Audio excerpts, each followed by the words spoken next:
Standardization of hard water by EDTA method part 2.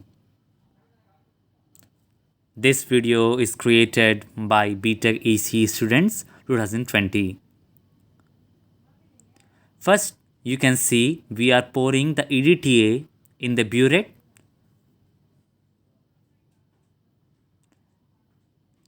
EDTA is used for completing the reaction, which will help us determine the hardness.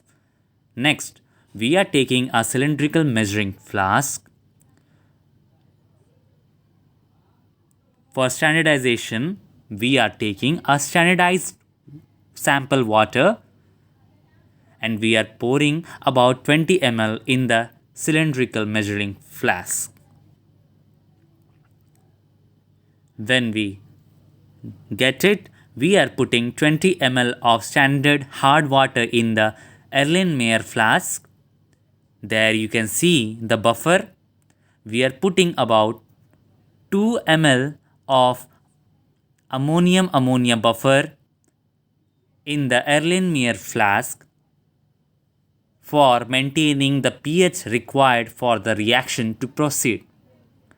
Next, we are taking EBT, Ediochrome black tea, as an indicator in the hard water, and you can see it has turned wine red.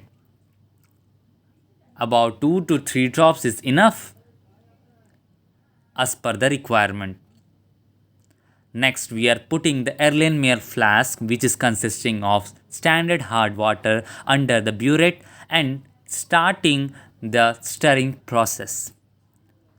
During stirring, the EDTA comes in and gradually the ions inside the hard water consisting of Ediochrome black tea components and other gets dissociated, are starting to dissociate so that EDTA captures the other metal ions.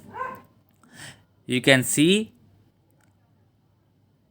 the reaction is taking place gradually.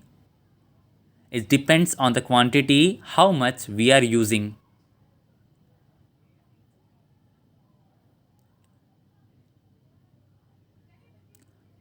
Hardness is determined simply by calculating with the data. We will take the data, how much EDTA is consumed, what was the initial stage and how much it is consumed. Then we take it and after we apply in the formula for the calculations, we will get the estimate of the hardness of our standard hard water. And from this, we can easily estimate the hardness of the unknown solution, which I have already made a video. That is part 1. So this is a standard hard water. We are preparing it as we know with salt it dissolved. Please note down the important components: the EDTA, EBT, that is the Ediochrome black tea,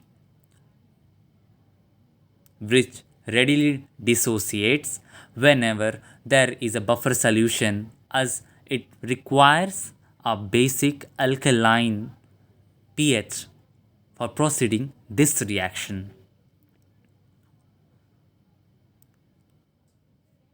Gradually, you can see the blue color of the solution has been obtained. Thus, we will clearly note down how much EDTA was consumed to make this solution again blue.